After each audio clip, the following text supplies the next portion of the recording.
I like the way you talk. Mm-hmm.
From high atop the battlements of Castle Curmudgeon, where you can't spell triumphant without Trump. Good evening, Mr. and Mrs. America, and all ships at sea. Welcome to this very special Inauguration Eve edition of the Blast Radius.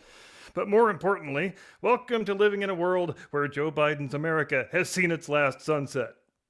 Unless you're in Alaska or Hawaii, in which case you don't count anyway. I'm just kidding. We love all you crazy moose fuckers. The point being, if there was ever an evening where we had a happy occasion to celebrate, by God, it is this one. And with those solemn formalities out of the way, I present to you the last ever Decline of Western Civilization News Roundup. Why is it the last one ever? Well, clearly the segment requires a name change since Western Civilization is back, baby. What will the new name be? I don't fucking know. Discuss it in the chat. Get back to me. Dayline, Swampington, D.C., Monday, 13 January. Disgraced outgoing FBI Director Christopher Wray, who also owns the Guinness World Record for most smugly self-satisfied smirk, declared this week that when his agency raided the Florida residence of once and future President Donald Trump back in 2022 looking for what was it, some dinner menus or something? Look, I don't remember the. It's so sensitive. It might be hidden in Milan. This panty drawer. At any rate, Director Smirky McSmirkface said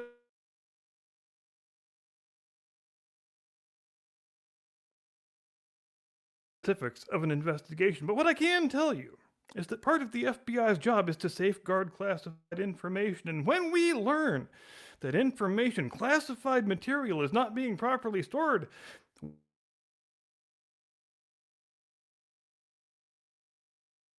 we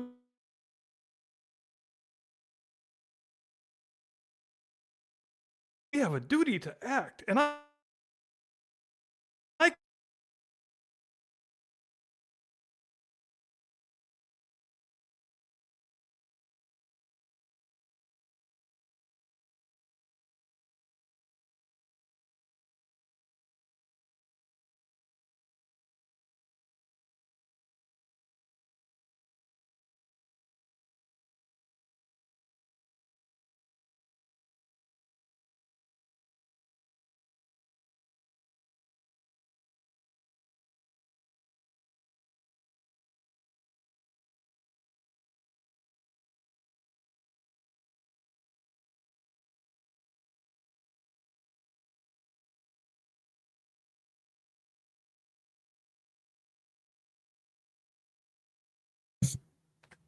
Perhaps we'll try that again in a moment. Good evening, ladies and gentlemen. Welcome to the Blast Radius. Now, I'm not 100% certain exactly what we've got planned tonight. I've got a few things. He's got a few things. Juicy J's invited but hasn't showed up yet. We'll see exactly what happens.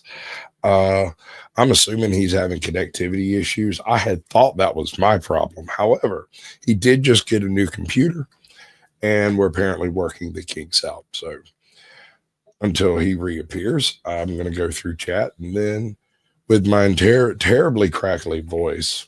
Come on, whisper. I don't know what to tell you, man. I've been coughing for 5 days straight, and this is what's left of it. So, over here in what we call Chatsville, we have a brand new member. Congratulations. You will be getting updates better than anyone else on YouTube because you're a member. I don't know why else it would be. Apparently, we showed up, you know. Got Kissy May. Good to see you. Skeet Pick. That's a good name, bud. We're going to give that one a participation trophy for the moment. Mr. Horsepower. Seems kind of shady to me. We got Not Laws too. Welcome back to the show, bud. Appreciate your efforts. So that's a thing that happened. Apparently that happened. Yeah. Would you like to try to take that from the top, or would you like to move on? I would very much like to. If you could talk for about 20 more seconds while I get the prompt. Well, I got you, bro. We're still going through chat. I would love to take it from the top. Thank you. Absolutely. So we're going to do that for about 20 seconds. Let him get his situation together. But Not Laws 2, welcome in. Appreciate you coming by. Yeah, the lag is real. Got Ajot in chat. It's good to see you. Apparently my wife's dying in the background. I'll assure you she's perfectly fine. It's the coughing that gets to us when we're sick. That's the primary issue. No, I don't play saxophones. Actually, that's not true. I can't play the saxophone, actually. Okay. I do sound like insulation. That's true. It's not much better than what I can do, but we're doing it.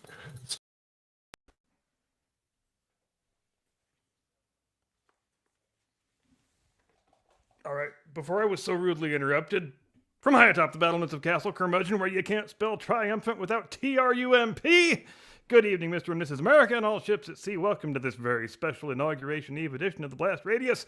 But more importantly, welcome to living in a world where Joe Biden's America has seen its last sunset. Unless you're in Hawaii or Alaska, in which case you don't count anyway. And I'm just kidding. We love all you crazy moose fuckers and all you luau dancing crazy bastards too. The point being, if there was ever an evening where we had a happy occasion to celebrate, by God, I think it is this one. And with those solemn formalities out of the way, I present to you the last ever Decline of Western Civilization News Roundup. Why is it the last one, you ask? Well, clearly the segment requires a name change since Western Civilization, it's back, baby. What'll the new name be? I don't know. Discuss it in the chat. Please get back to me. Dayline, Swampington, D.C., Monday, 13 January. Disgraced outgoing FBI Director Christopher Wray, who also owns the Guinness World Record for most smugly self-satisfied smirk, declared this week that when his agency raided the Florida residence of once and future President Donald Trump back in 22 looking for, what was it, like some dinner menus or something? Look, I don't remember the exact specifics, but this was very highly sensitive classified material that we are talking about. It is so sensitive, in fact. It might be hidden in Melania's panty drawer for all we know. At any rate, Director Smirky McSmirkface says there was nothing remotely improper about sending a heavily armed FBI tactical response unit to rifle through Mrs. Trump's lovelies in search of whatever it was searching for. But here's the quote from Director Wray. I want to be careful not to discuss too many specifics of an investigation, but what I can tell you is that part of the FBI's job is to safeguard classified information. When we learn that information, classified material, is not being properly stored, we have a duty to act. And I can tell you that in investigations like this one, a search warrant is not, and here was not, anybody's first choice. We always try to pursue, invariably, we try to pursue the least intrusive means. First trying to get the information back voluntarily, then with a subpoena, and only if after all of that we learn that the agents haven't been given all of the classified material and in fact those efforts have been frustrated, even obstructed, then our agents are left with no choice but to go to a federal judge, make a probable cause showing, and get a search warrant, and that's what happened here, end quote. Now, some inside sources have stated on condition of anonymity that the great Mar-a-Lago panty raid of 2022 was the biggest FBI scandal involving women's underwear since the last time J. Edgar Hoover got caught wearing them. You screwed up the line. This is where the rim shot happens, but I screwed up the line, so I'm not going to ask for the rim shot now. Moving on, Dayline, Washington, Tuesday, 14 January. Disgraced outgoing vice president and certified good time girl Kamala Harris this week declined to issue the traditional invitation for incoming Vice President Senator J.D. Vance to pop over to the Naval Observatory for a little meet and greet. Maybe a few cold cuts, maybe a veggie tray, maybe a bottle of wine, and who knows? Maybe things start getting frisky and somebody brings out the Jaeger shots. Who knows? Maybe people start taking their shirts off. You never know what might happen. Oh, wait, never mind. That's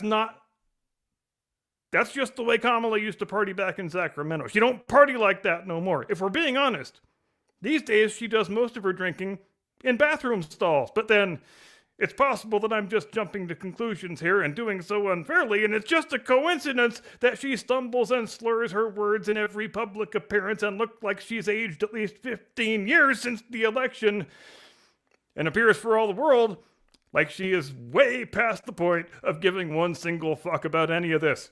On the matter of the withheld invitation, Paul Bois of Breitbart News reports, quote, "The questions were initially rebuffed by a Harris political appointee, but there has since been communication between the Vance team and Navy aides who oversee the residence.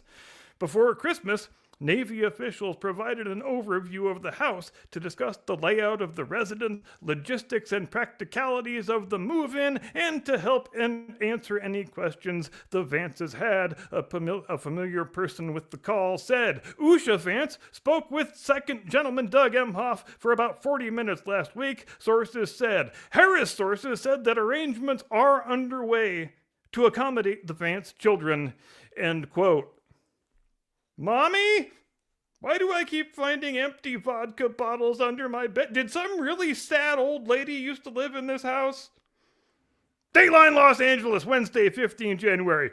Pictures emerged this week, and God bless the internet, of alleged Los Angeles Mayor Karen Bass yucking it up with dignitaries at a Ghana cocktail party during the exact moments when her city was going up in flames and beginning the journey toward becoming a smoldering wasteland. Now, if the first thing you're inclined to say about this is, hell, I didn't even know Los Angeles had diplomatic relations with Ghana, well, that makes two of us, because I damn well didn't know that either. Here, I have always thought, here in my crippling ignorance, that being a mayor was about things like, making sure the trash gets picked up, making sure the buses run on time, making sure the city doesn't get reduced to a post-apocalyptic hellscape because there's no fucking water in the fire hydrants, little mundane administrative trifling things like that. But Karen Bass, she don't roll like that, goddammit. She is Karen Bass, world citizen and international woman of mystery. She is the new model of mayor, you see, much like the mayor of London, Sadiq Khan, who is far too important to concern herself with her actual official duties. So in both cases, as a formerly great city backslides into something resembling a third world failed state, the mayor is boldly leading the fight against climate change, boldly leading the fight against racism and misogyny, and boldly getting drunk at parties thrown by African despots. But that's just the way the world works now, Jack. You folks in Los Angeles need to stop your whining and acclimate yourselves to your new third world reality. Because this is the way it works. In any real emergency, the public services quickly collapse under the weight of endemic incompetence and corruption, and the only residents who get out of the thing unscathed are the super wealthy who can pay cash out of hand for private services. I, for one, am just very, very glad that in spite of a $17 million budget cut, the LA Fire Department was still able to afford to hire a camera crew to follow the new lesbian fire chief around at the Pride Parade all day, as she received the enthusiastic plaudits of her grateful people for being so very awesome and amazing. What do proper civic priorities look like, ladies and gentlemen? Well, they look just like that. Dayline, Ottawa, Thursday, 16 January. Disgraced outgoing Canadian Prime Minister Justin Trudeau, put on his best sad face this week as he announced that he not only will be standing down as Prime Minister and Liberal Party leader, but he will also be standing down from his seat in the House of Commons and not even running for re-election in his local district. Now, there's one of two things that could be happening here. Either one, he knows that he's such a political dead man walking, he knows his political brand is so toxic, so utterly ruined, that he doesn't even like his chances of defeating whatever random dude the Conservatives run against him in his own home district. Or two, he's about to cash in the Canuckistan version of the woke golden parachute that we have seen so many times down here in the States. You know how that exercise goes. You leave office in disgrace, then you get the cushy contributor gig at some regime-approved fake news sludge factory. You do that for a while. Then you get the 7-figure advance for writing a memoir that winds up selling many dozens of copies. Then you get the fancy Netflix documentary about what a very great statesman you were and how unfair it was about all those malevolent forces conspiring against you to end your career when you were still at the pinnacle of your political relevance. But that's okay, you assure the viewer right at the end, surrounded by your dutiful wife and your loving children. All I've ever really wanted is to be here at home, being a husband and father, and occasionally dressing up in blackface. Dayline, Beijing, Friday, 17 January.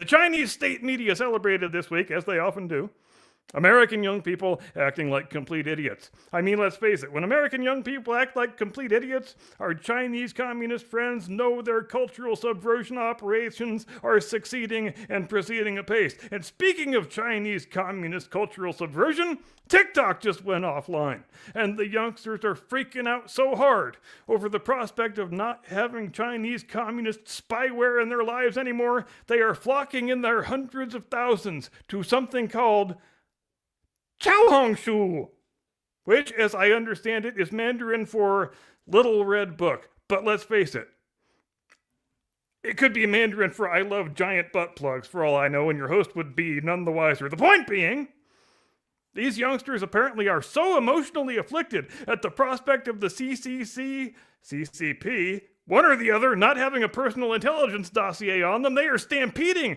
over to this Xiaohongshu thing, like Detroit residents trying to get big screen TVs from Walmart on Black Friday. No pun intended. In any event, this is the trend that, unsurprisingly, the Chinese state propaganda paper Global Times wrote a very gloating article about on Friday, and reached for comment. California Congressman Eric Swalwell angrily declared, "Now why the hell would I have any comment on that fucking story? Are you trying to make fun of me because I banged a Chinese spy? I feel like you're trying to make fun of me because I banged a Chinese spy. And I will have you know, that girl said she loved me long time." End quote. And here we arrive at the end of the last ever Decline of Western Civilization News Roundup. May it and the Joe Biden presidency rest in peace. And with that, I toss it over to my illustrious co-host, the man who put the id in hominid, the one and only, your friend and mine, Mr. Caucasian Sasquatch. Tactical nuke incoming!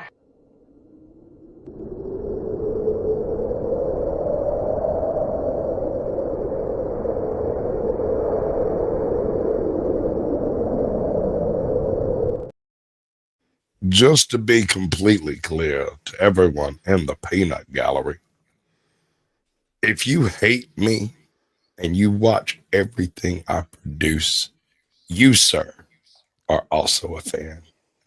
Yes. All right, Cap. We got some stuff to talk about. It's been a wild week. You know TikTok's back, right? You go first. I'm out of breath. TikTok's back. Trump's saving it. He's the God Lord, God Emperor guy. It went offline for a while, and then Trump saved it. Is there a reason Do why? we know anything about who's going?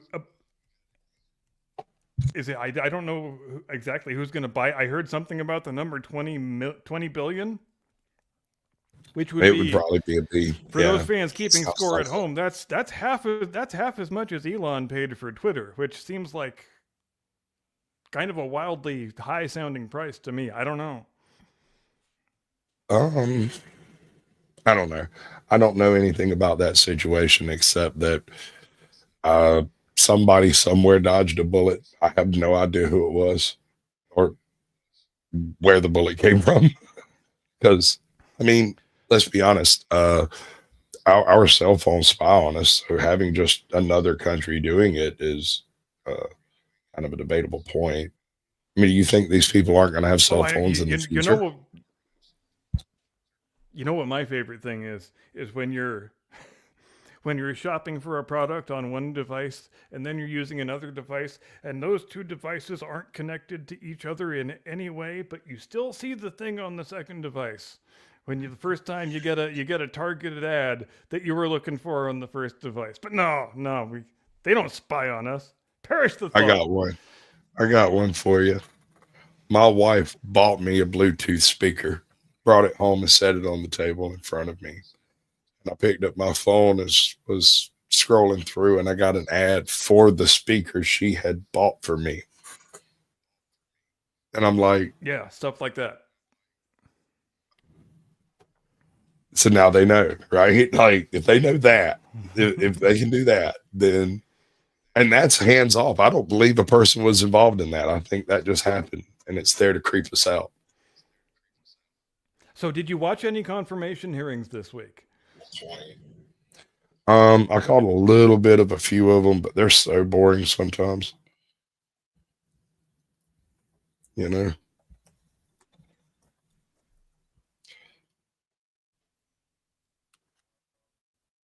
Sorry, I'm having some technical issues.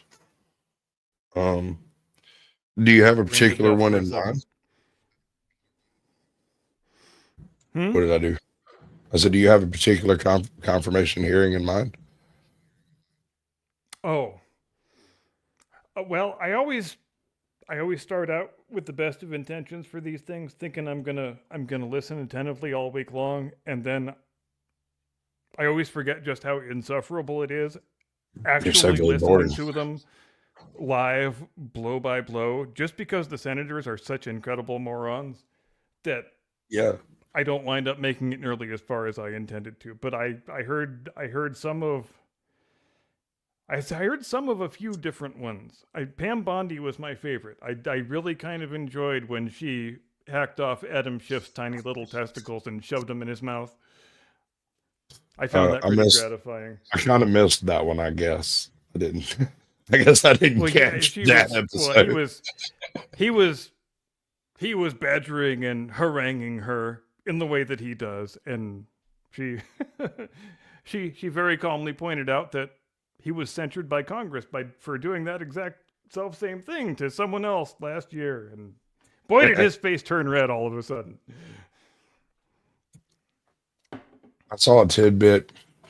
What was it? I think it's chairman of the Armed Services Committee or something, saying something about they were trying to throw something in his face about generals not being able to work in certain areas of the private sector. Oh yeah, Elizabeth Warren and Pete Hegseth. Right, and she asked him, would he sign the same contract? He's like, I'm not a general, Senator. Are you what an own goal that is? Like, right. You know what? Do they even know? When you go back and look at film of Senate hearings from 80 or 90 years ago, the senators don't sound like morons. But the senators today sound like morons. They sound educated and they speak on point, utilizing the actual rules of order.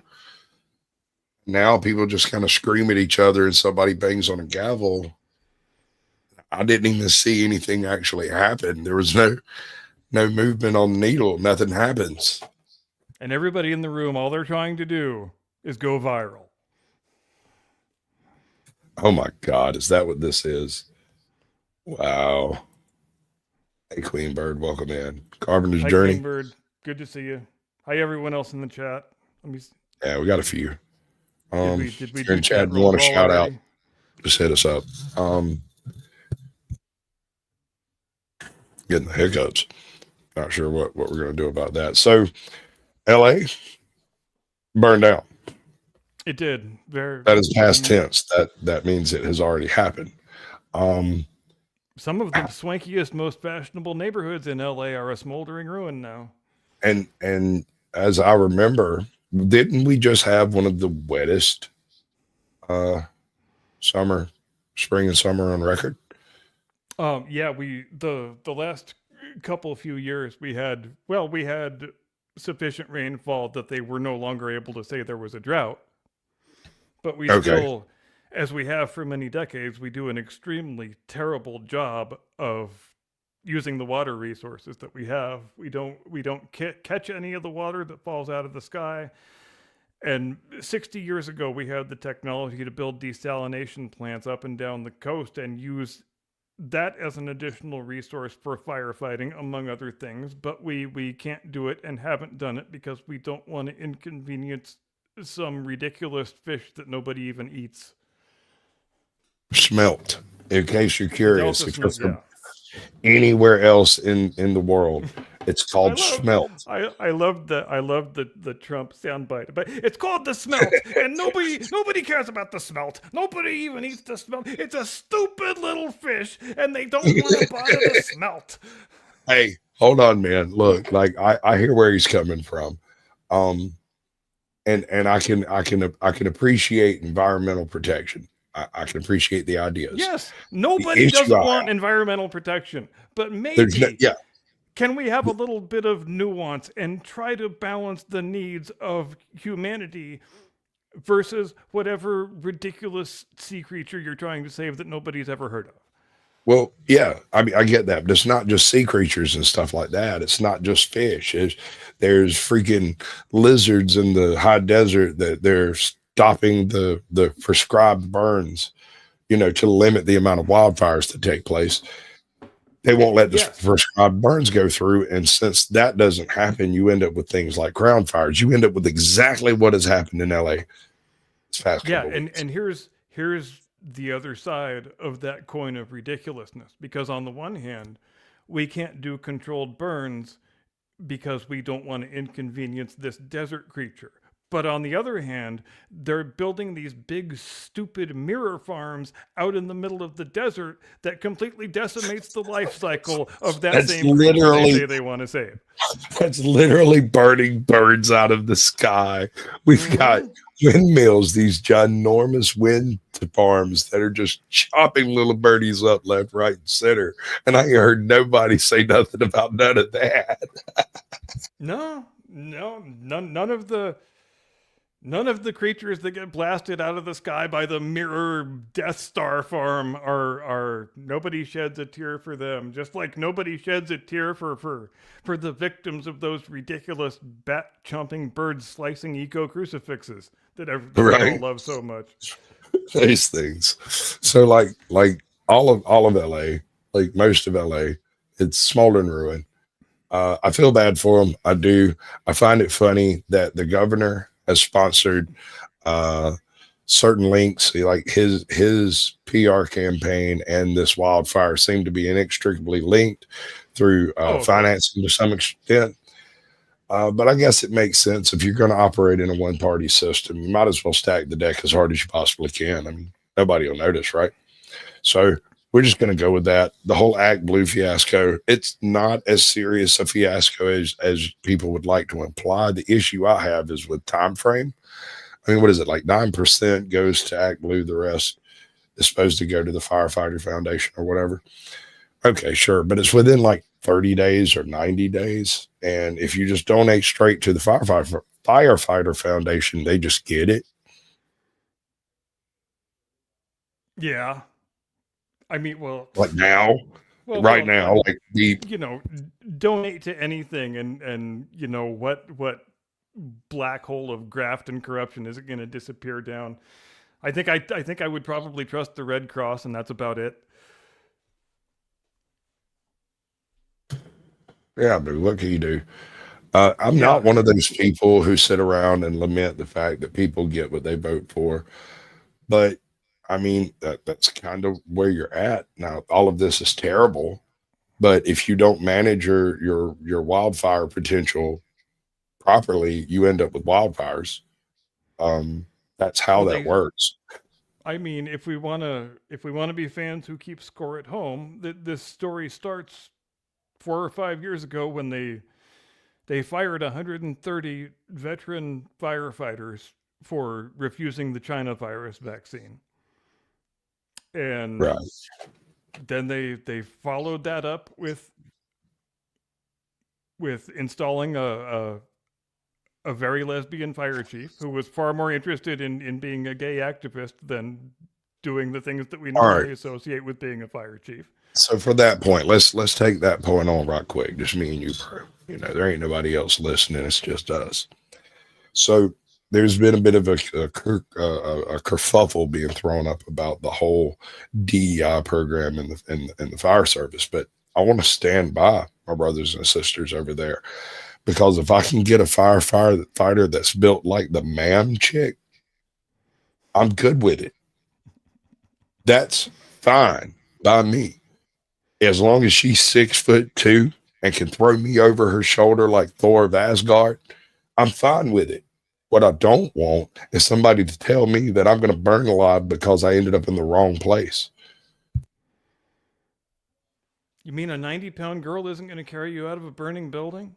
Is that what you're trying to tell me, you sexist? I suspect it might be more difficult for her versus, say, Ezra.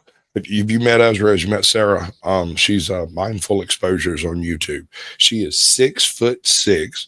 She weighs some 190 pounds or so. And that woman could throw me over her shoulder and march me down a mountain, and I wouldn't resist in the least. However, I just do not see her having the same problems that, like, the cheerleader down the block would have. Who's this angry guy in the chat? Is it not Laws? Yeah. Yeah. He God, he seems left upset. wing. Well, no, that's just him, dude. That you'll get used to it. It's great for interaction and engagement. But no, he's one of those people. I love the crowd you attacked, my friend. Dude, I got to give him credit. He's at least one of those moderately clever people anyway. He is being nice, by the way. That is true. Well, it's probably a tough night for him anyway, you know, since it's the very end of the golden age of Joe Biden. Yeah, right. Imagine he's going to have issues for days to come. Going to have to talk to his therapist. They tried to have a protest today in Washington. It didn't look like it went very. Boy, there sure is a difference between now and 8 years ago, isn't there? Ain't it? 8 years ago, man, they had all the cities. They had people marching, and they had the signs, and they were chanting all the most fashionable, inane slogans, and "We are the resistance," and all that stuff. And this year, all we have is, "We're gonna wear black because we're so sad." I saw a live stream the other day of a transgender woman who was lamenting the fact that all of her rights were going to be repealed tomorrow. Oh yeah, yep. And I'm very confused. The Constitution pretty much states that they're human rights for the most part. People the have most basic. very strange ideas of how the world actually works. Which on its own would be just funny and amusing. The trouble is they vote based on those ideas. Like that someone's actually going to come to your house and take you away to a prison camp for being a man who dresses up like a lady. Yeah, I don't know about the West Coast, but on the East Coast, we don't rightly care. We just don't want you to get your dress caught in the machinery. Exactly. You know, just do your transvestitism in a safe way. Yeah. Of course it is. Why wouldn't it be?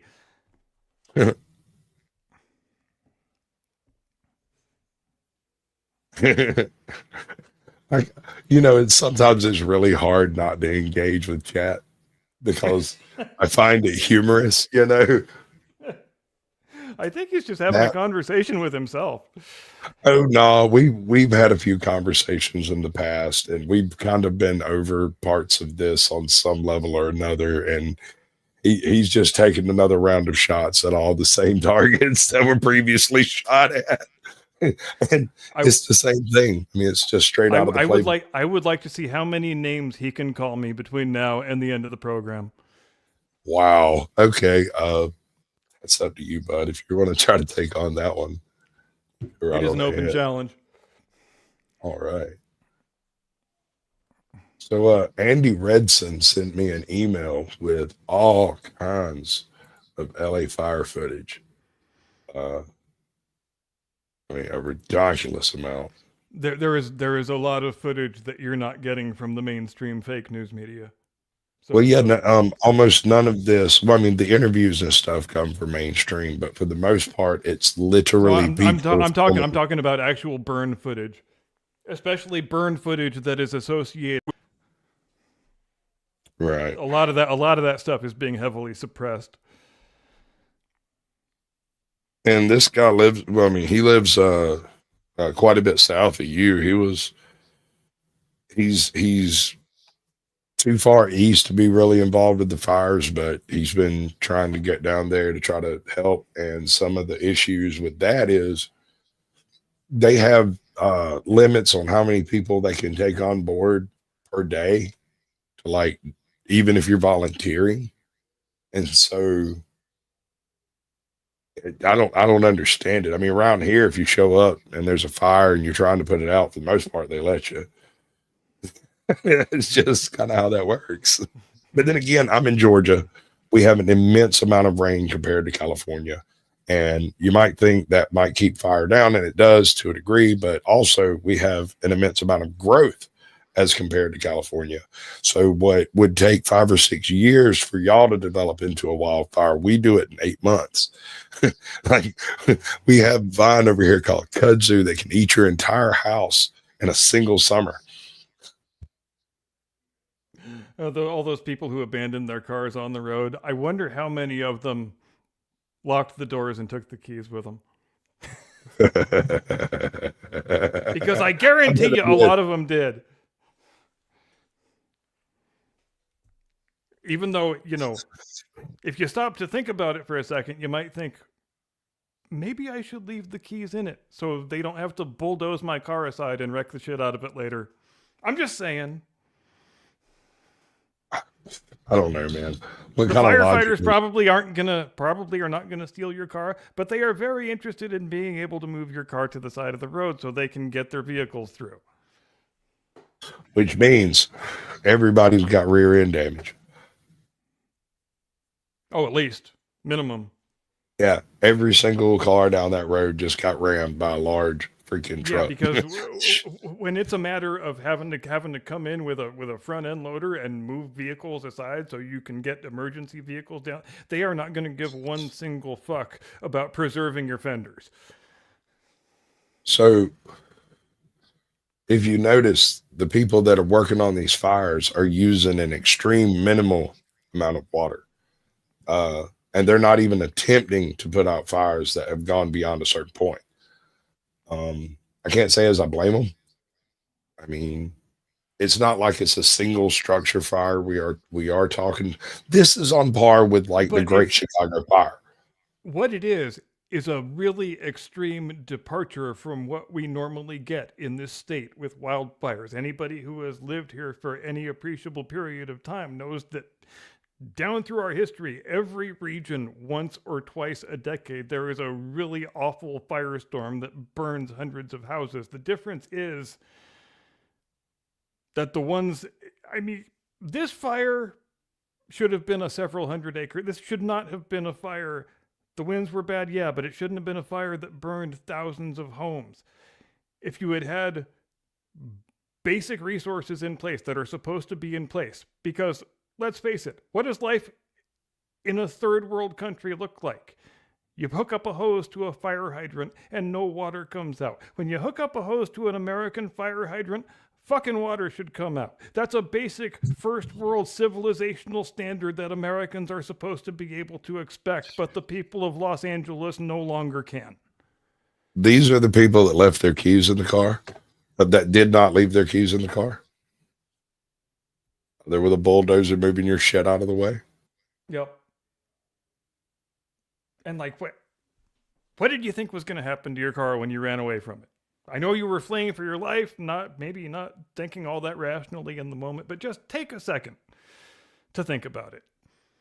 Sure, but I mean, I can't really judge people too harshly. I mean, when you are moving in the moment and you're not really thinking ahead, Yeah, you lock your car, you throw your keys in the pocket, and you walk away. At 20 minutes down the road, you go, "Shit, I should have left the keys in the car." You're gonna need to move that. And I think people who take pleasure in this stuff just because you Democrats got what you voted for, people who say stuff like that are absolutely disgusting, because they are disgusting. You don't ever take pleasure in people losing things and being harmed. That's awful, evil behavior. But when you vote in the type of negligent politics that has been in control of California for the past 40 years, this is the type of negligent reaction that ends up taking place on the other end of those policies. A lack of basic resources, a lack of basic services, a lack of insurance, totally pulled out of the state for the most part, because California would not rectify the wildfire risks. And you know go ahead. You know what's a hell of a damn shame is it's like this in New York and Los Angeles alike.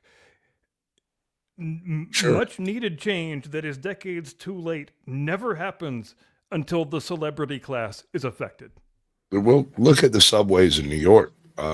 There's currently a big frou-for-all going on over there because the New York subway system has been allocated massive amounts of money over the past 20, 30 years, and are still operating on systems that are 100 years old. They use time clock, like stopwatches and pencils, to keep track of where the trains are. And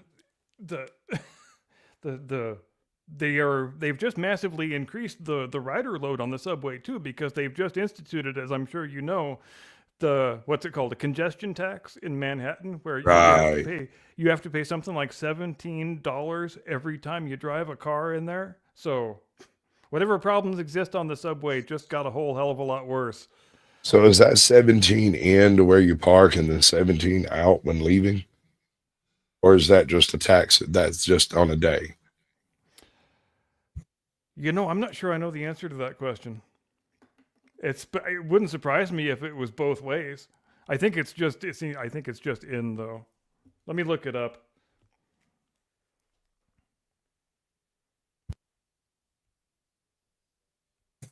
I don't know. I think it's got to be in the day. It's got to be a day thing, because they're largely that's going to impact most of your transit drivers and stuff, people who are calling cargo. Yeah. The urge is to try to drive as many people as possible to subways and bus lines. I'm not sure I mean, it will have some effect. Probably people Ubering to just outside the congestion area and then taking buses, but we'll see. Yeah, I was wrong on the amount. Most vehicles are charged $9 for driving below 60th Street during peak hours. Isn't that the same thing that the fast food restaurants are doing with their peak charging? You noticed that? It's not all that much different, really. But yeah, God, imagine if you had to drive into Manhattan 2 or 3 times in the same day, just in the course of doing your job. Yeah. And who pays that? Does the company pay for that, or yeah, does of course they do. I can't imagine they're given very many special exemptions on that, because they don't give special exemptions for big government cash grabs in New York City. Right.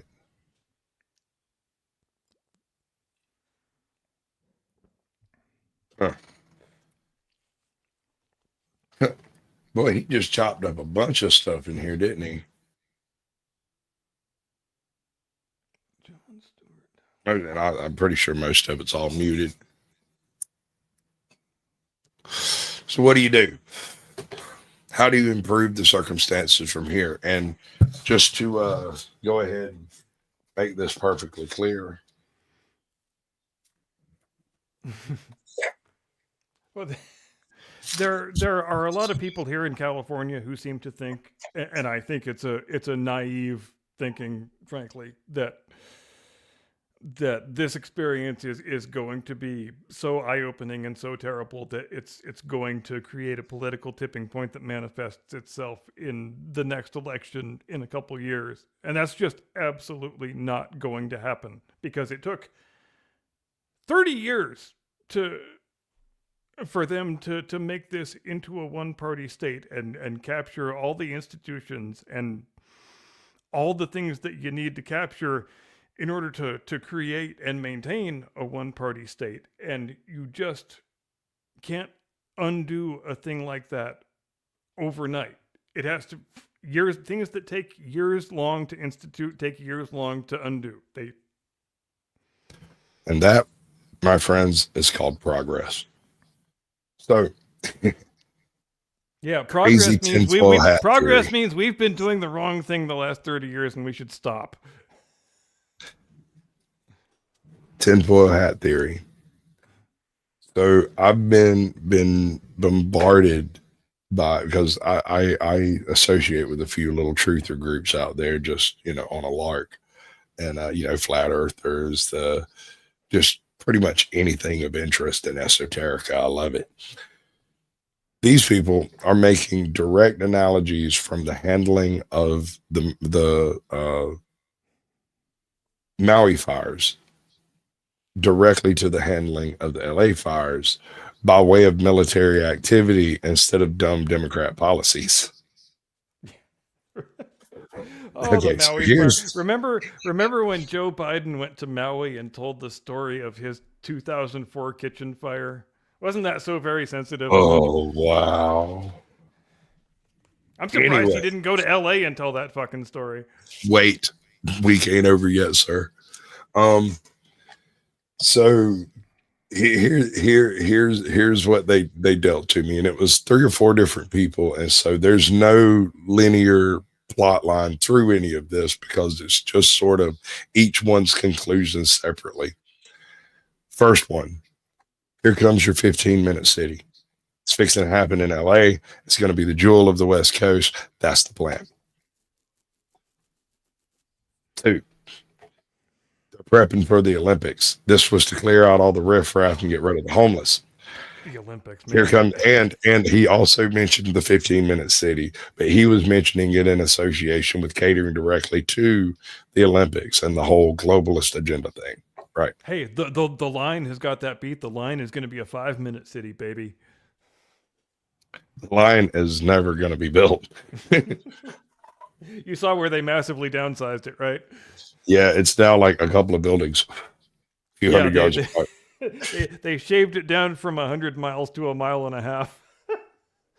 Well, yeah, I think it's a good test bed for technology, to be honest. I mean, that's really all these white elephants are good for.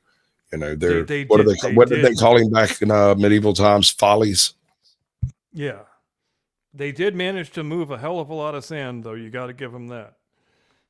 That's true. But if anybody on Earth has expertise doing it, it's exactly them. Let's see, what was the other one? Oh yeah. All right. So it was a testing of directed energy weapons gone wrong by, of course, the local government, the federal government, CCP, or Russia. Right. And one thing I couldn't find in this is any saved blue houses just sitting around. All right, I'm done. That has been your tinfoil minute. We should do tinfoil hour. I love tinfoil minute. Well, Lay some more tinfoil on me. I think a tinfoil minute per show might be pretty. Might work. Should we talk about the matter of Antarctica? Okay, so, ladies and gentlemen, it has finally been determined by at least half of the flat earthers that Wait the for Earth it. may indeed be wrong. The Earth may indeed be round, probably wrong as well, if I had to guess. I mean, grand scheme When of things. and the thing that broke the case wide open, and correct me if I'm wrong on any of this, but one of the most prominent YouTube flat earthers, somebody talked him into taking a trip to Antarctica, and he said, if I see the sun shine for 24 hours a day, then I will concede the argument. And he actually paid for the guy to go down to Antarctica just to see that and concede that the Earth isn't flat. So these handful of YouTubers go to Antarctica and they witness the 24-hour sun themselves. They themselves went past the ice wall and saw that it's pretty much just more ice over there, and that compasses don't work, and a few other basic proofs of around Earth. And the copium started flowing so fully. You think the salt must flow? Copium is a much more dense substance, apparently, because it We need an sinks straight to the bottom, 18-hour session in the copium den right now, baby. right? Pull up a chair, because here we go. Hello, everybody. Hope you're doing well, and thanks for joining us for another video. Now, it's been a few weeks since the final experiment trip to Antarctica, and the responses from flat earthers have been both plentiful and desperate. From faking breath to no footprints, from a giant LED studio to Masonic traditions with a boot. The responses have not only been epic, but also completely wrong. So, in this video, I'm going to go through the various supposed proofs of fakery that flat earthers have found. Now, the whole... All right, I love this. I want to shout this dude out, because Dave McKeegan is the one who done this video. And I was thinking about doing something very similar and stumbled across this one. He had already had like several of the clips I was going to use in this video. And I was like, okay, well, if you're going to do it better, I'm going to watch it. I just Right? like that he's shooting the video with his dog on his lap. That's the most Damn right. precious thing I ever saw in my fucking life. Although he does look a little terrified. vape gate incident and breath not being seen, I've actually already addressed in this video, which I'll link below. But not to worry, there are plenty of other claims left to debunk. So let's start at the beginning. In Antarctica, we each did various live streams during our time recording the 24-hour sun. The first stream that was done was at midnight, when the sun should have most definitely set, but it hadn't. Now, Will did this live stream on the Final Experiments YouTube channel.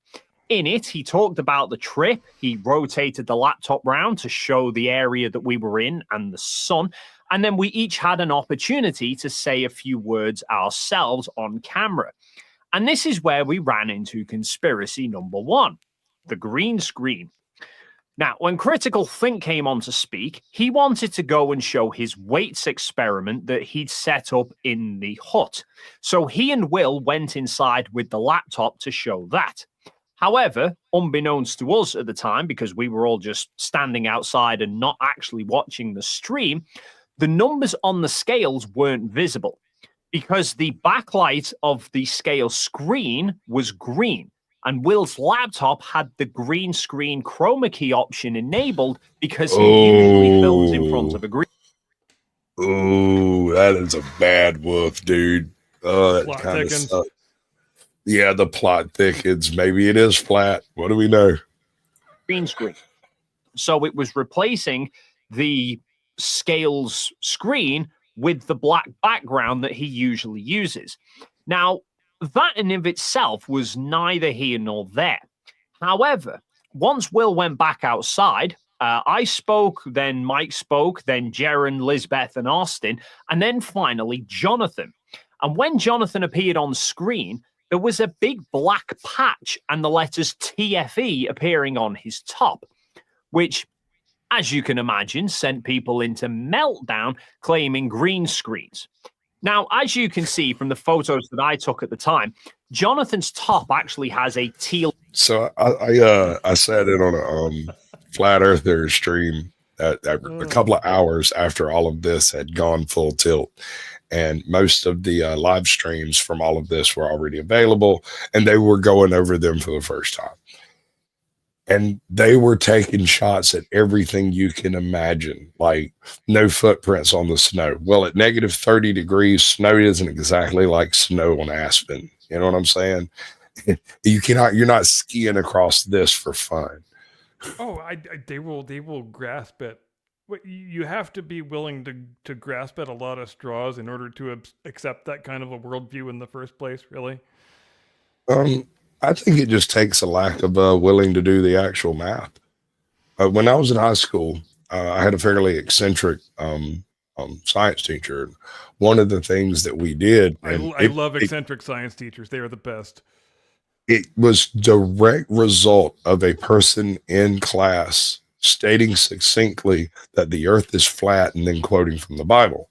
And he stood up and went, "I'll be right back," and left, and came back and handed out permission slips to everybody, and then called that kid's mama and was like, "I want him to go on this trip. We're going to make some measurements in the field." Specifically, what we did is we went from a town up in North Georgia to a town down in South Georgia, and we made measurements of the sun and shadows and whatnot. And the exact same experiment that Aristarchus did in 1300 BC. Right, 3,000 years ago. Yes. Yep. So, I mean, if you're willing to put in the footwork and the groundwork, you cannot. There are no pilots for flat earthers. The thing you need above all else is a desire to know what the facts actually are. Sure. Well, to trust observation as well. Yeah. Because sometimes things appear other than they actually are, and only through observational measurements can we succinctly define the character of whatever we're dealing with. It's a powerful desire. It happens even among the most learned scientists. The not wanting to be wrong because it's going to make your entire life's work look foolish. Of course, people wouldn't want to admit things like that. Yet that's been the story of science as long as science has existed. So Einstein didn't think black holes existed. He went to his grave refusing to accept that they were real, but they're real. Yeah, they do appear to be, and seem to exist mathematically within the general theory of relativity. Yeah, so they are mathematically inevitable. All right. They're asking you to turn up your mic a bit. Let me see if you can tinker with it in StreamYards. I got you. You got me? Yeah, I got you. Go for it. Sorry, folks. It's been a while. There we go. Dulcet tones. What's up, Firm? Colored patch on it, which is where TFE was showing up. Will's chroma key option was just replacing that patch with his usual TFE background, which ironically shows that we can't have been in front of a green screen, because if we were, then whatever we were displaying on the background would have also displayed on Jonathan's top. The funniest part about this conspiracy for me is it nearly didn't happen, because after Jaren, Lisbeth, and Austin had all been up to speak, Will just pressed on with the stream, seemingly forgetting that Jonathan hadn't yet spoken, which is kind of understandable because Jonathan was there just constantly filming us. So you kind of forgot he was one of the group rather than an outside observer. So we actually ended up just the other side of the laptop. Which proves that flat earthers are assholes. Indeed. Top from Will, basically gesturing towards Jonathan to try and point out to Will that Jonathan had been missed. So Jonathan almost didn't end up on the stream, so the chroma key glitch would have never have appeared. Then after that stream had finished and Will started to see the comments being made about the whole green screen, we wound up doing another stream later on to highlight the clear lack of green screen, which not only involved Will showing various colored objects, now with the chroma key option disabled on his computer, And by the way, while you can, for the most part, pick whatever color you want to utilize for your green screen, green and blue, the two colors he currently has on screen right now, are the two base colors that are available. The amount of effort you can devote in the third decade of the 21st century just to make people accept realities that are observationally self-evident will never cease to amaze me. Stick around, it gets better. Computer, but he also flew his drone, and MC Toon streamed live at the same time to give a second vantage point, even at one point having the cameras of the live streams facing towards each other, all in an attempt to show that we weren't in front of a green screen. And I even recorded Will's drone flight on my camera, and all of this was also caught on the 360 cameras as well. But even this stream brought claims of fakery along with it, because Will's drone has a collision warning system. We'll get to that in a beeps. minute. Quiet and listen to the green beat, screen, man. Sorry. This drone would not be able to fly backwards toward MC Toon, who's also live streaming. Okay. Why not? And who's also And now it's beeping that he's getting closer to it. It was beeping, and people seem to think that was somehow the drone being near the edge of the studio.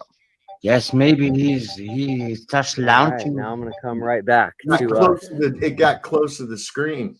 It got close to the Yeah. screen in the studio. Wow. That's what happened. And Toon tried to cover it up by walking toward the thing, but it was beeping. And the really chowder fast. If thickens. you listen when it goes away from the Toon, it goes beep, beep, beep, beep, and starts slowing down.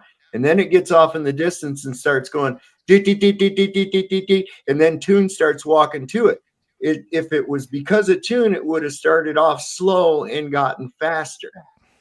Now, Where's Wally has actually put together a synced up video showing the view from Will's and Toon's live streams, the recording from the drone itself. Mark Herman was recording, as well as the video that I captured. Okay, so here's the current challenge for this bit. Is it possible to do this if you had all of the money from a state-run operation? Could you have pulled this off with Stanley Kubrick? I just want to say, if I could get a free trip to Antarctica just by pretending to think the world is flat, I would do it in a heartbeat. Damn right. And I think that answers all of my questions. So obviously, there was a green screen. This drone would not be able to fly backwards toward MC Toon, who's also live streaming. He's also filming the drone. All right, now I'm going to come right back to us.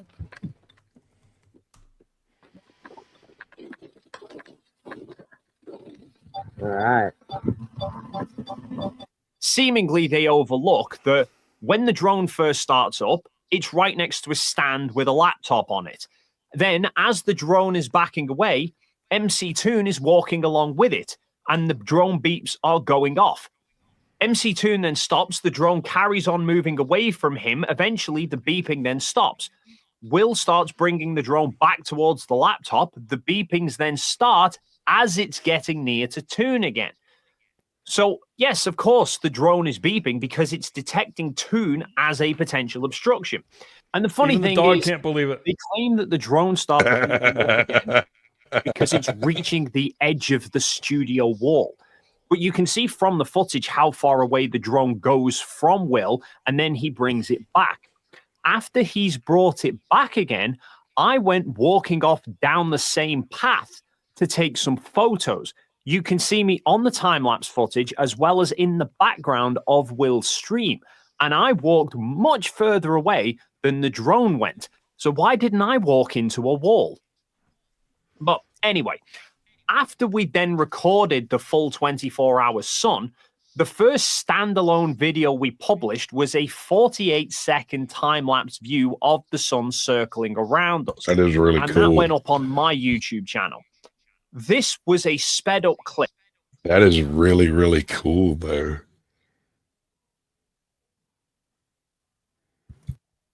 that was taken from the full 25-minute 360-degree time lapse. The full 360 time lapse was some 36 gigabytes in file size, which was just too much to upload on the camp's internet. So I made a sped up tracked version, which was less than 300 megabytes, much more manageable for shared Wi-Fi.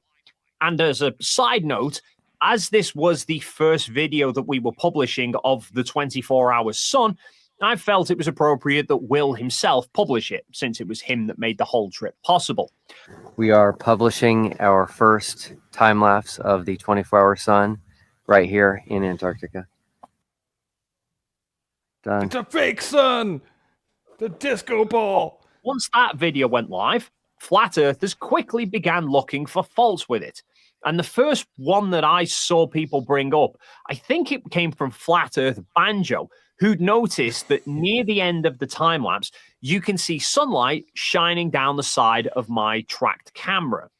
You see that the light is shining towards the side of the camera, meaning that the source of the light, the sun, is really coming from the east and not from the south.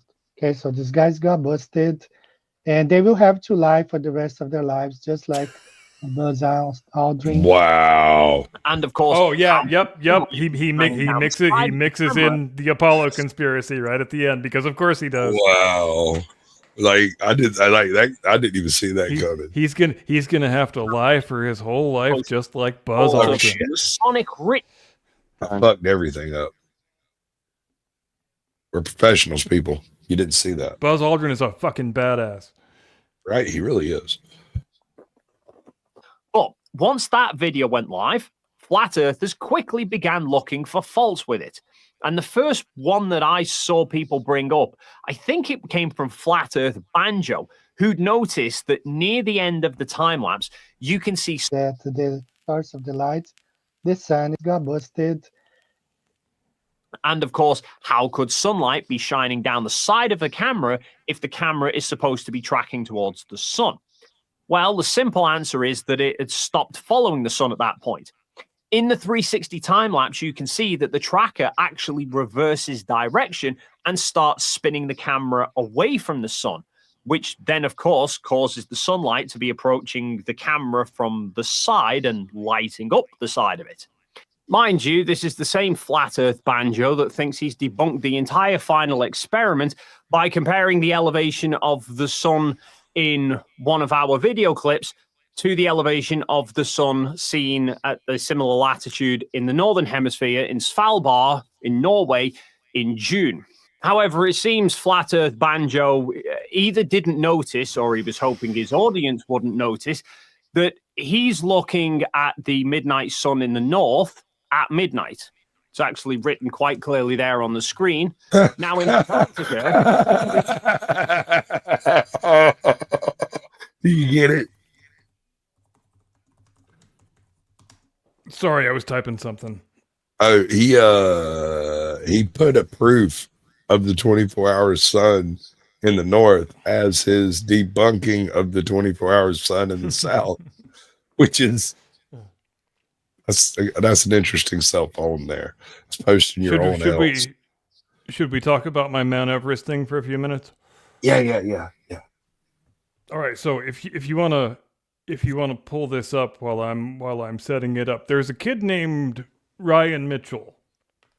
He's got a YouTube video. It's about just under 5 hours long, about his entire 42-day experience of summiting Mount Everest, and it's become quite a source of controversy among the Mount Everest YouTube community. Now, I first became familiar with the Mount Everest in YouTube Svalbard community in Norway back earlier last year when Jimmy Chin and his camera crew happened to find Sandy Irvin's foot randomly laying on the ground. Sandy Irvin, of course, who was the partner of George Mallory, the two of them who famously disappeared in one of the early attempts to summit Mount Everest in 1924. But as you would expect, most of the guys who run these Mount Everest oriented YouTube channels are gray bearded gentlemen in their 60s and 70s, which there's nothing wrong with that. I'm a gray bearded gentleman myself.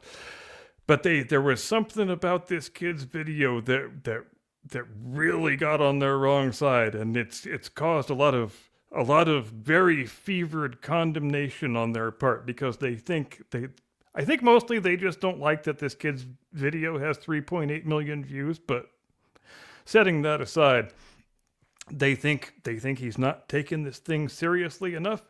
He's just a 19-year-old kid. They think he's not showing the proper solemnity for the location and the experience. They think he's having too much fun and talking too much. The thing that really pissed him off the most was that he did a backflip on the top of the mountain, and that was just the last bridge too far for these old timers.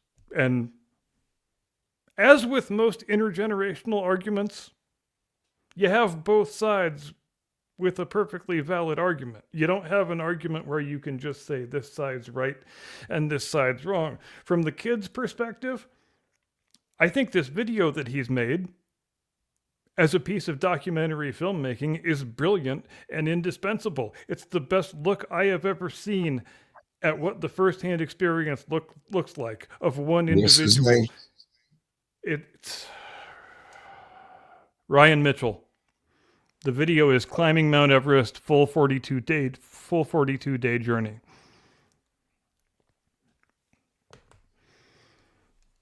So I think there should be a little bit more, maybe a little bit less grumpy old man instinct on the old timer side. There's nothing wrong with being an old timer. I know those guys have a wealth of experience, and I really have come to enjoy watching their videos because they have a lot of experience about the history of mountaineering, and not just on Mount Everest, but on various other mountains. However, they are correct that the kid probably does talk a little bit too much. He probably isn't taking some of this stuff as seriously as he should, and I think they're right about the backflip thing. It's great that you want to do a backflip.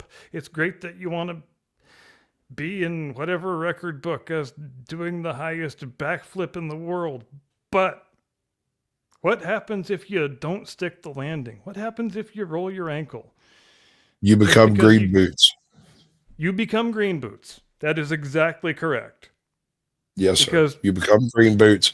And if I assume, I mean, I'm not exactly, so I wouldn't want my kid up there doing that. It seems dangerous.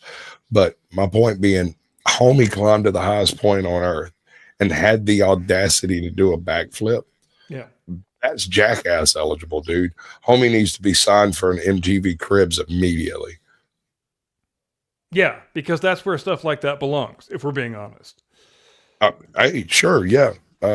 Denigrate it, talk trash about it. What you're not going to do is reduce what he's done. How many people on earth can say they went to the top of Mount Everest? Well, the thing that I found most valuable about watching that video is that there is a perception among the Everest old timer YouTubers that Everest it's gotten so ridiculous in terms of becoming a tourist destination instead of a mountaineering achievement. They to hear them talk, it's gotten almost to the point where if you've got enough money and a big enough check to write, that you can just basically have Sherpas drag you up to the top and get you to the summit, even if you have absolutely zero physical mountaineering skills. And I think this video gives lie to that whole assertion, because yeah, I grant you, you know, it's really great that they have all these fixed ropes that they can avail themselves of. It's really great that they have all these aluminum ladders they can walk across, where, you know, what did Sir Edmund Hillary have to do when he had a 5-foot crevasse in front of him? He had to throw his shit to the other side and jump and hope he made it. That was solid. And yeah, and that's a hell of a lot different than having an aluminum ladder placed there for you, and you've got two nice taut ropes on it. You've basically got a couple of handrails, and you just have to not fall off this ladder. I mean, that's, as a mountaineering experience, that is drastically different to what it used to be. And the first ascent of this peak, I think we tend to forget, it's only not even 75 years ago yet, which is really kind of amazing that you can go from a virgin peak never before climbed by anybody to less than a century later, where you just buy a ticket and you get up to the top and you wind up standing in line for 4 hours like it's the fucking DMV. And your grand reward is 20 seconds on the top, and somebody takes a snapshot and you're done. Get lost. You get kind of the same treatment at Six Flags Over Georgia. Exactly. That's the exact same thing I kept thinking as I was watching it. That it's like the DMV or it's like an amusement park. And then you actually get to ride the roller coaster, which I think might be better than trying to get to the top of Mount Everest. Because look at that joint. It's all fucked Because up. how much awe and wonder can there really be in the experience when you're just sharing it with dozens of other people? And look at all the trash. Look at all the garbage. Man. The garbage is disgusting. Looking at the amount of garbage just makes me wish they would shut down the mountain entirely. I know they can't, but that's the kind of instinct it makes me have. You know, I think I got a little higher on my wedding night, but that's neither here nor there. I want to see how he does a backflip tied to 3,000 people. You know, I saw the backflip in a video that was complaining about the backflip before I ever saw the original video, which was kind of funny because I didn't put two and two together until way after. He actually did an earlier backflip when he was down at the base camp, and the Sherpas even got pissed off at him about that. Ugh. They said, you know, son, if you hurt yourself doing something stupid like that, You're dead. I mean, at base camp, you could be carried out, but you know, even still, it's going to take 3 Sherpas to tend to your stupid ass that wanted to do a silly stunt and, you know, did whatever you did, landed wrong and broke your ankle. Absolute facts, man. I mean, I understand his youthful exuberance. I respect it. I think we were all exuberant when we were youthful, but it's difficult for some of the things not to see and accept the perspective of the angry old timers who are going. I am not trying to disrespect the angry old timers. They did it in a way that this man did not. But that being said, he went to the top of the world, still had the balls to do a backflip. I don't know, man. I mean, but most importantly of all, let me ask you. Go ahead. What barriers are there to climb at this point? What frontiers do young men have to explore? Where can they go for their adventure? It's an outstanding question. Because there are a lot fewer than there used to be. It used to be that a man could just strike off in search of adventure. It's much more difficult to do that now.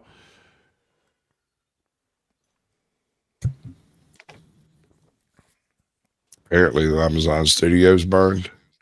What's up, Beak? Welcome in, bud. All right. Really? And where'd you read that? Well, I'm guessing that's what's up. Have you checked out? Have you seen Amazon Studios? DJ Emo's asking. I'm using my screen at the moment, but I'll check it out when I get a chance. I don't know what he's talking about. What I miss? Me either.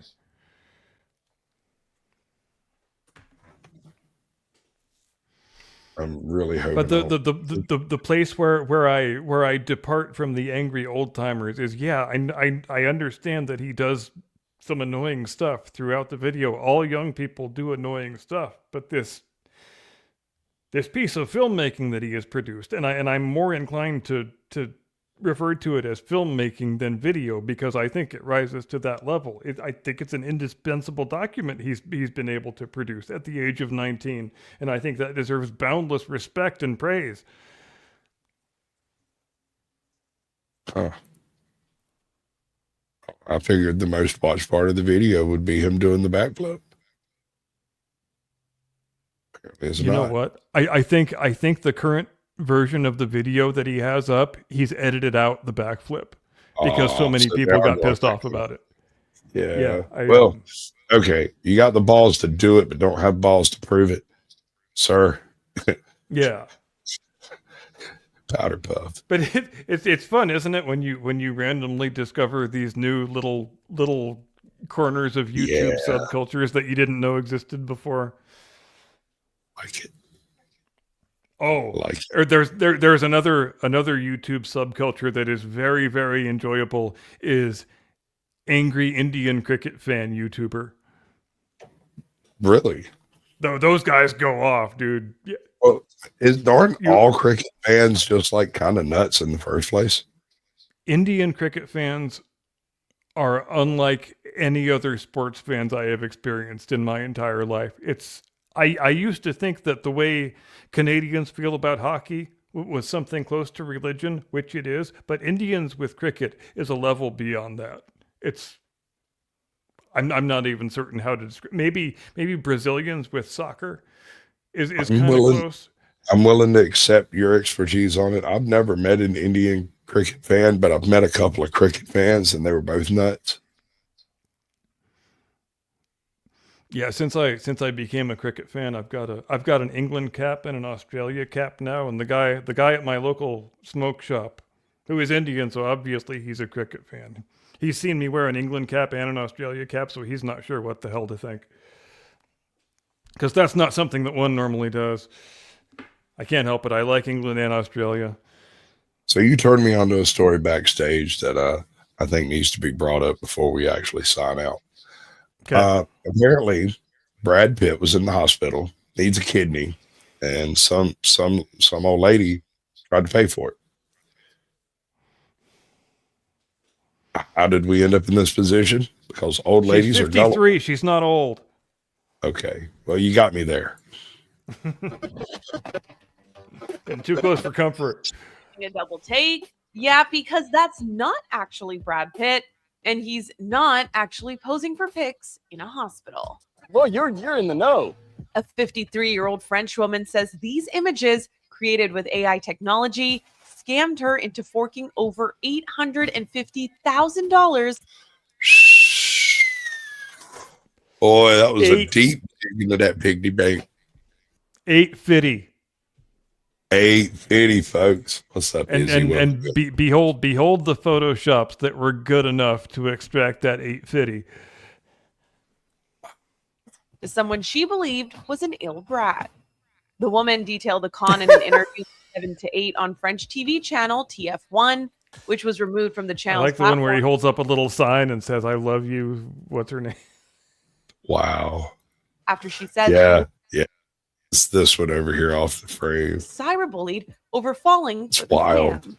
She claims a person posing as the actor's mom DM'd her on Facebook, and a month later, the fake Brad started communicating with her himself, asking her to marry him, ditch her husband, and help him out with some medical bills he says he couldn't afford because his money was tied up in his divorce to Angelina Jolie.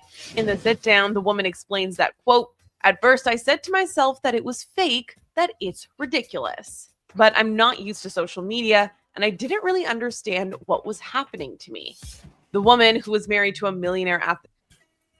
Can you imagine waking up one morning and trying to tell your husband that you gave some random dude $850,000 of his millionaire asset? Yeah, because that is way the hell worse than "honey, I had an affair."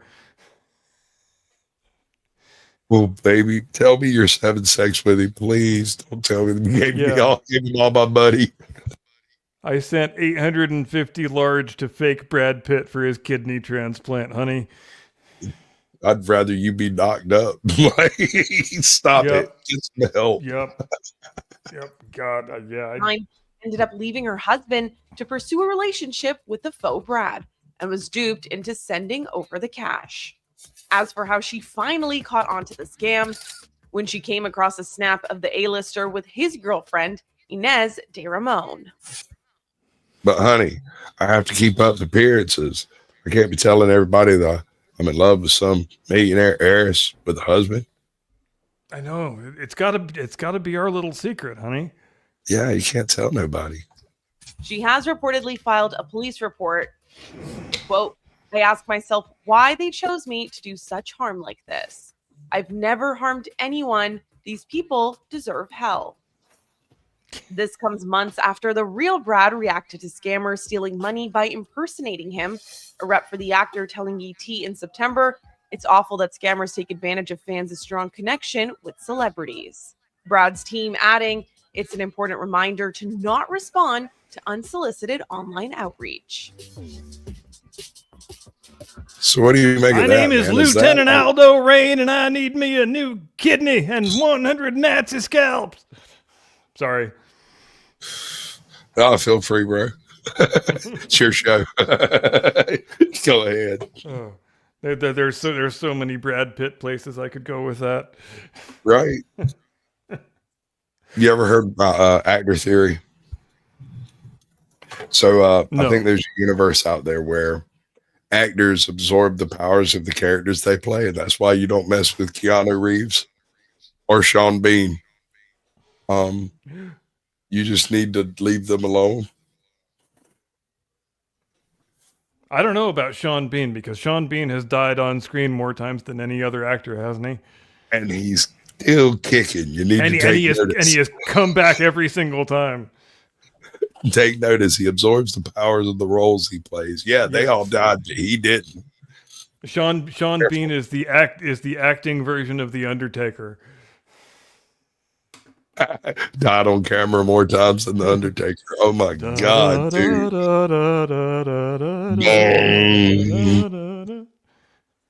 Rest in peace.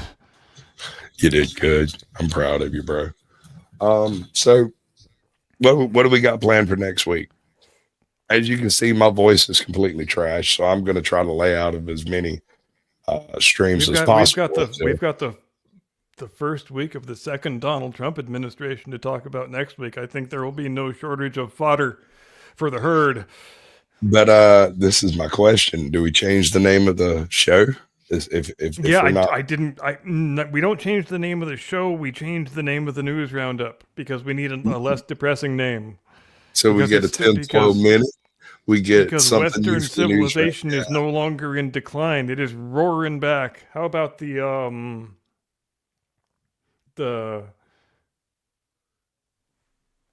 Hooray for Western Civilization news round? No, that's not exciting enough. That's not going to work. The Western Civilization is awesome news roundup.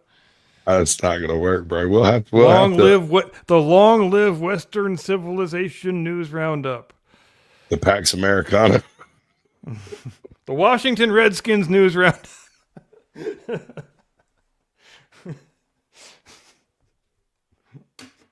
Sorry, oh, wow, dude. We'll have to work on that one, but we'll figure it out. Hey, be sure. Believe it or not, I heard there's a chance that might actually happen. Well, there's several big teams that are lobbying to get their names back.